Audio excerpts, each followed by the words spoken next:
1, 2, 3. This is like new to me, and now that I've seen it, it's like, wow. What you got for us today? Oil, huh? After I've gotten into this program and seen the impact, and I can't imagine doing anything else anymore. This is just their part, but it's everybody working together to make a difference. Water. It's a critical resource for plants, animals, and humans. All living things cannot live without it. And yet we jeopardize, often unknowingly, this very resource that we depend on. Through this video, you'll learn about non-point source pollution, the leading cause of water quality problems in our state, and how you can make a difference by getting ahead of the storm and taking action to help your community today.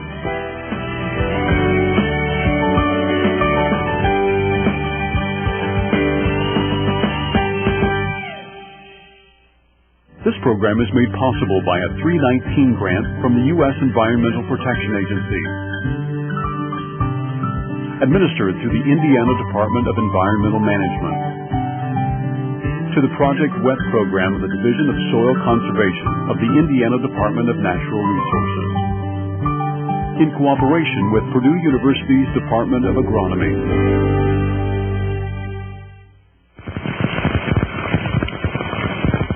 Rain is good. I mean, if we didn't have rain, our plants and things would not be growing. Things wouldn't be as green as it is. So rain, the stuff is good.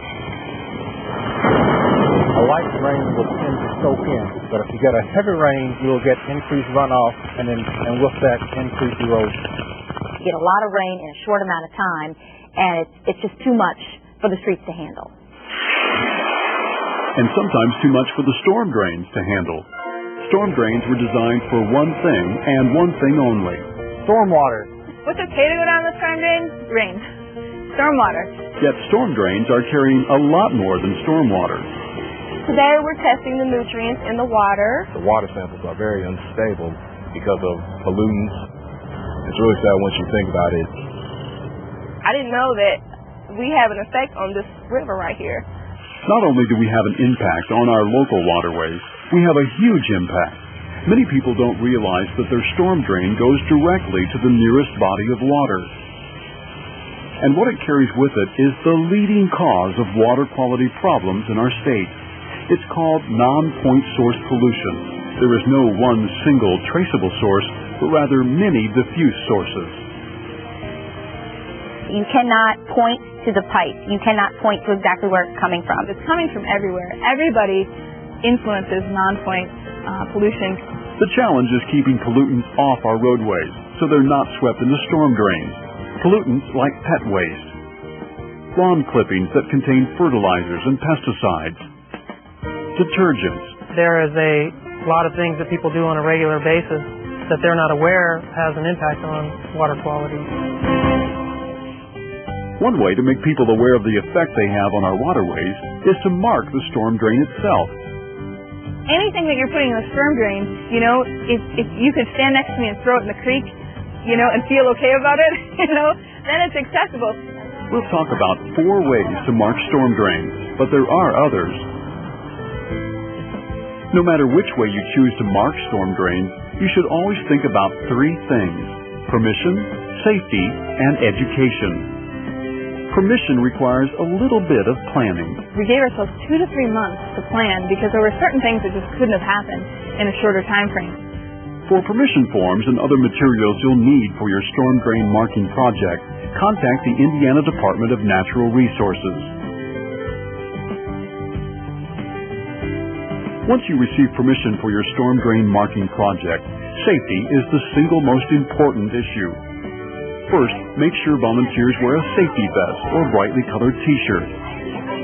A second safety tip is to divert traffic away from workers. Use safety cones or designate a lookout. With bigger events, your local police may want to send an officer to direct traffic. A third safety tip is to protect workers from materials and equipment used in storm drain marking. You can use latex gloves. If there's allergic reactions to latex, you want to also be able to provide rubber gloves. Kitchen gloves work well. An optional thing to use are safety goggles. Once you've gotten permission and thought about the safety of your workers, you really should think about education. First, you need to educate your volunteers. So the first thing you want to do is talk to them about non-point source pollution, and there are several activities that you can do. There's some Project WET activities. One that comes to mind is Amazing Water. Once trained on the basics, your volunteers are now ready to educate the public through door hangers or passing out flyers. And remember to tell your local media about what you're doing so they can cover it. Everyone know that the storm drains lead to the rivers, so if we dump things in them, they'll harm the environment. And just letting everyone know that. So it makes a difference. You want to clean, glue, and twist. One way to mark storm drains is to apply a marker to the drain. Pretty much there are 3 steps. What you need to do is clean the area with a brush. You need to put the glue on the disc. And then you need to push the disc down hard and twist it so that you can see a little bit of the glue oozing out of the sides. It's that simple. You're done. Today we're trying to inform the people of Columbus about the pollution that enters the rivers around the area through the storm drains you can see along the side of the street. And here's information that will tell you all about us. We're also passing out these wonderful little flyers so they learn more about us. The kids thought that it was important that the public understood what those storm drain markers were for. They didn't want to just stick them on the curb and people walk by and ignore them. We started out by just brainstorming, getting ideas, logos, slogans, trying to put all our ideas on paper. Lots of them had very creative ideas on how to make it happen. They were able to mark over 50 storm drains today. And the storm drains look great. I was a little nervous at first. I was a little nervous saying, well, I'm not really sure how they're going to look. We've got these bright colored objects on the storm drain. They're very attractive, very eye-catching, and so I think we've done what we've set out to do. The benefits of using an adhesive marker are that the marker is attractive, quick to apply, lasts several years, and requires little to no maintenance.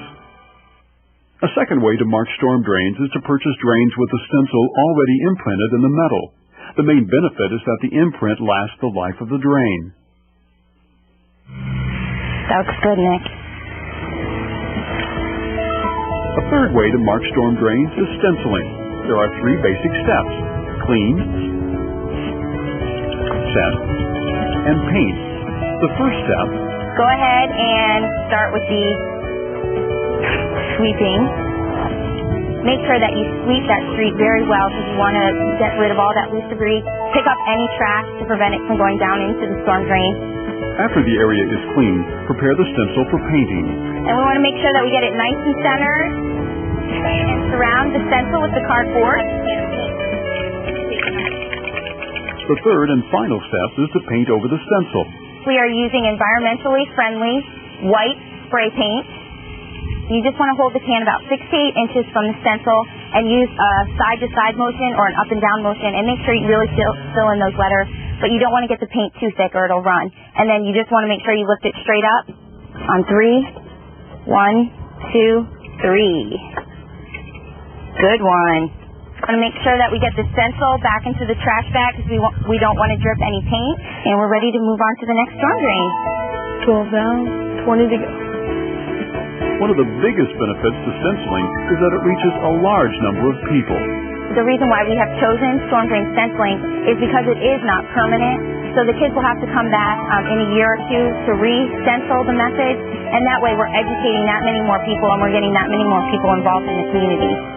A fourth way to mark storm drains is thermoplastic pavement marking. Since this method requires special equipment and training, it's more for municipalities. I don't know how you do it without having partnership. To comply with federal law, many local governments are addressing the issue of non-point source pollution. In Hamilton County, the City of Carmel, the town of Cicero, and others are working together and saving both time and cost. There really isn't additional staff or additional funding to take care of these items. So we've been able to spread those tasks among a larger group of people, including the task of educating the public. Does that mean you guys are basically going to have the same importance as we do? Hamilton County has meetings throughout the county to provide information to the public and get their input. I think we've got a great team put together. Everyone is enthusiastic about getting the job done. It's going to be a lot easier to do it together than separately. and everyone realizes that. We're out here at the Lily Arbor Project, and the Lily Arbor Project is an experimental restoration. We're trying to restore the forest along the riverbank. Besides marking storm drains, there are other ways to decrease pollutants in our waterways. Our goals here were to take the urban stormwater that runs through these drains that has all kinds of contaminants, whether it's oil and grease, parking lot debris, herbicides, pesticides, and we want to intercept that and keep it from getting to the river. The water slows down, percolates into the ground, and then it gets utilized by the plants that are here and trapped here. So we end up intercepting all that material before it gets to the river. The result is cleaner river water. We can reduce the amount of fertilizer in the side of lawns that ends up in your streams. I mean, you're drinking that water. And the question is, how hard do we want to make it for the water company to get all that out? And at the end of the day, it's very difficult. There is a lot we can do as individuals to reduce the pollution entering our waterways. Keep litter, pet waste, leaves, and debris off the streets. Follow directions when applying lawn and garden chemicals so you don't use too much. Wash your car on the lawn or go to a car wash to reduce runoff. In this activity, you actually will become a water droplet.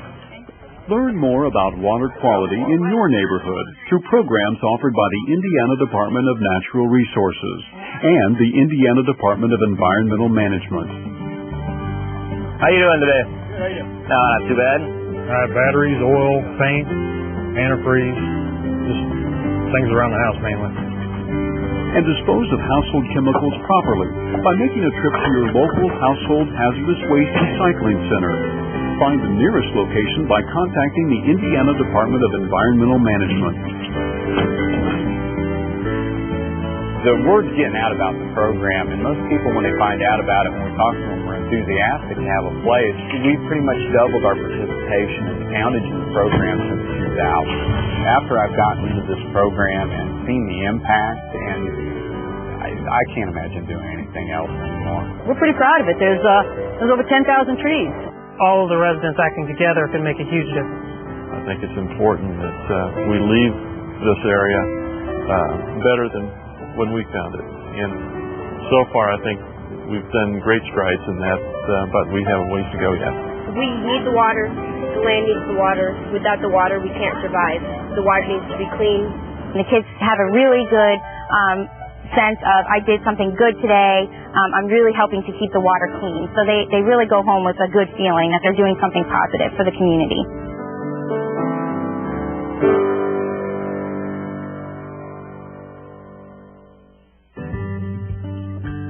For more information on storm drain marking, contact your county soil and water conservation district or the Indiana Department of Natural Resources.